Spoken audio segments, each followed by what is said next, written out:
Somewhere in the middle of this film, Sattar and Nasi, a typical lower middle class husband and wife, they are having this conversation. Sattar is a very generous, empathetic person who has done a lot for others, but when it comes to his own life, he hasn't done much. And this really worries Nasi. So Nasi tells him, you have to stop loving with your heart and you have to start loving with your head. But what they don't know is that Sattar's mother is overhearing them, and the next day she tells Sattar something. You're someone who's only capable of loving from your heart.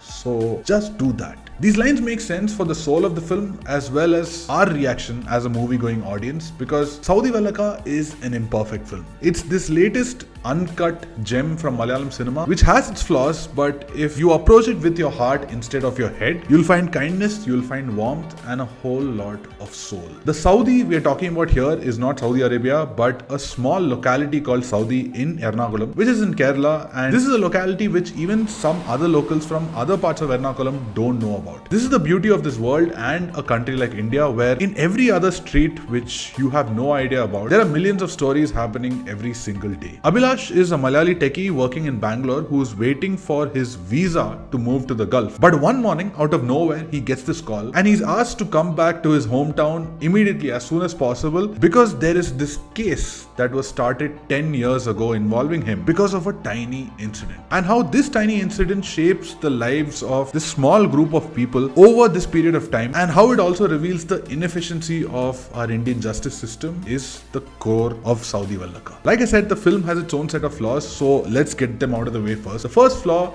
is its unhurried pace. This is a narrative that takes its time. It takes its time to set up its world, introduce you to its characters, and this is a trademark of Malayalam cinema. It has no interest in giving you these big explosions every 15 minutes, because that is not how real life is. Real life is about how there are these so many tiny moments that happen every day which can be easily solved if two people sit down and have a conversation, but they choose not to because of their ego, because of some unnecessary external voices and a few uncontrollable factors that creates misunderstandings and causes heartbreak. And this film aims to capture that essence of real life, making the movie feel like this small boat which is traveling through the seas. It focuses more on these tiny waves that take the boat and the story forward, which is why when the big wave hits, you feel the impact here. Having said that, the duration of the film is a little longer than it needs to be, and within that duration there are certain unexplained things, a few missing pieces of the puzzle, a few subplots of a few characters which could have been conveyed better if there was a little more focus, if there was a little more crispness in the narrative. Second flaw in my opinion is the humor. To balance the tone of the story, the script has a lot of scattered humor at different points in the film, and they are funny, but at the same time, to me it felt a little out of place, a little inconsistent. I hate to compare films, but take a film like Ennatha Case Kude, which is another story about a court case, but there the humor is the base layer and it's consistent throughout. This is a more intimate, emotional story, and I'm not saying it should not have comedy, but because of the situations and the background music that elevates those situations, when it's followed by comedy, it doesn't really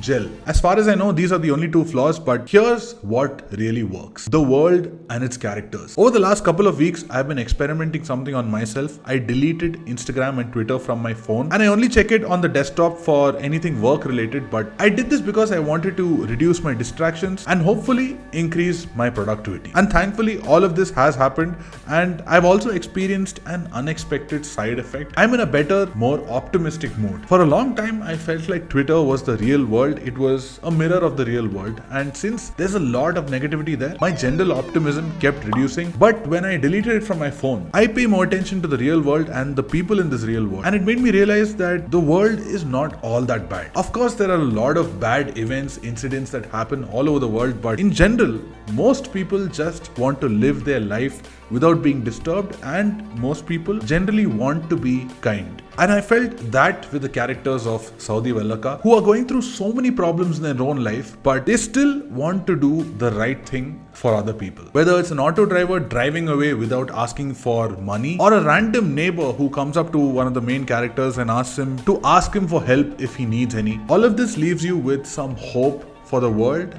and its people. And when you experience the journey of Aisha Rautar, who's one of the central characters, and when you see her character arc go from an irritating old woman to what she becomes in the end. You'll either want to give her a hug or you'll need a hug yourself. Dialogues and philosophy. Over the last few years, great dialogue has been reduced to punch dialogues that we see mostly in action films. But this film is filled with so many of these deep, profound dialogues that never seem out of place. For example, when the rain stops, the umbrella becomes a burden. Finally, the last 20 minutes. I'm going to be honest, there are a lot of you who might be feeling tired or restless while watching this film. But by the time we reach the last 20 minutes, at least for me, it felt like I know these characters now. I am part of their world now. And once you get connected, there's this feeling that when you watch something or experience something heart-touching, when you see a stranger offering kindness for someone who's going through a very tough time, this act of kindness kind of leaves you with this feeling in your throat. You feel like something is stuck over here, and the only way to let it out is to let your emotions out, to let the tears flow out of your eyes. And the last 20 minutes of this film left me going through that, and that's what even I'm going to leave you with.